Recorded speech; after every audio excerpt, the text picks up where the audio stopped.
British Columbia Institute of Technology acknowledges that our campuses are located on the unceded traditional territories of the Coast Salish nations of Musqueam, Squamish, and Tsleil-Waututh.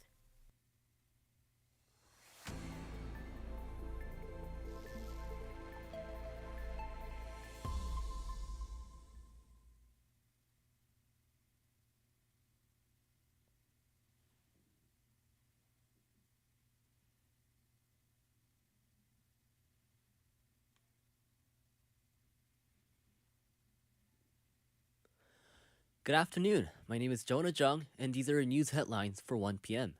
Municipal political candidates normally start announcing their campaign 6 months before the election day. That has now been increased for over a year with Surrey Councillor Linda Annis' announcement for running for mayor in 2026. Graciela Cruz Flores has more with this story. Surrey is one of the fastest growing cities in BC, projected to become the province's most populous city.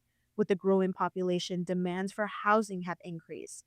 Many residents have complained that the city has not kept up with its growth pace, lacking traffic enforcement and road maintenance, and high rates of poverty have grown in parts of Surrey, including the city center in Whalley. With the announcement of Councillor Linda Annis running for mayor in 2026, these concerns will be big topics for Annis and current mayor Brenda Locke. During her announcement, Annis released a list of her priorities for the city and criticized Locke for focusing too much on police transitions. Graciela Cruz Flores, BCIT News. Surrey libraries have extended a well-enjoyed program to additional branches. Our reporter Eden Chipperfield has more about the expansion.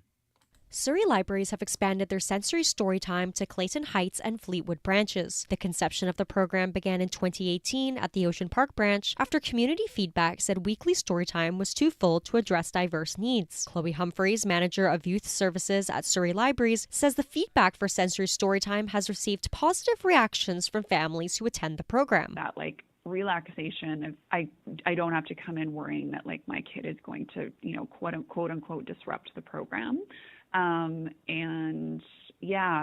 really just a call for people which are really wanting to see it in the different neighborhoods. The National Library of Medicine says that sensory-friendly environments provide better conditions for learning for those on the autism and ADHD spectrum. Eden Chipperfield, BCIT News.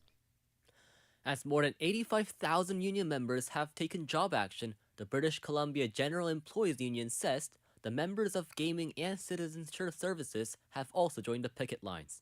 BCGU says the absence of members of citizen services will create delays for businesses and government ministries as the workers deliver frontline services. The union also says the gaming services will be disrupted and slow the provincial revenue stream as the workers regulate the industry. The president of BCGU, Paul Finch, says they are expanding the job actions to close the wage gap, hoping that the provincial government will return with a fair wage offer. As the federal government says, recognizing the Palestinian statehood next week will not lead to a full embassy, pro-Palestinian activists say the Liberal government should not be imposing conditions on the sovereignty of Palestine. Prime Minister Mark Carney has said in July that recognizing the Palestinian statehood depends on governance reforms and a free election next year. Foreign Affairs Minister Anita Anand has told the Toronto Star that the authorities from Palestine should meet the conditions before establishing a full embassy. A member of the Montreal group Palestine Vivra, Taishana Harker, says Ottawa's blackmailing and preventing Palestinians from getting their sovereignty. The Center of Israel and Jewish Affairs says the Canadian government's decision has undermined the ceasefire negotiations. The Israeli officials say a Jordanian aid truck driver allegedly opened fire and killed 2 people at an Israeli-run border near the occupied West Bank. The Israeli Defense Force says 4 more soldiers were killed in the southern Gaza Strip. The military also mentioned the drone strike by Houthi rebels that happened in Eilat, a southern Israeli city, and ending up killing 2 men, one in his 60s and the other in his 20s. IDF has said the attacker has been neutralized. Foreign Ministry of Jordan has identified the alleged shooter as a late 50-year-old male who has been driving aid trucks for 3 months. The temperature this afternoon will most likely be 17 Celsius with 80% humidity. These have been your news headlines for 1 p.m. My name is Jonah Jung for BCIT's The Crow.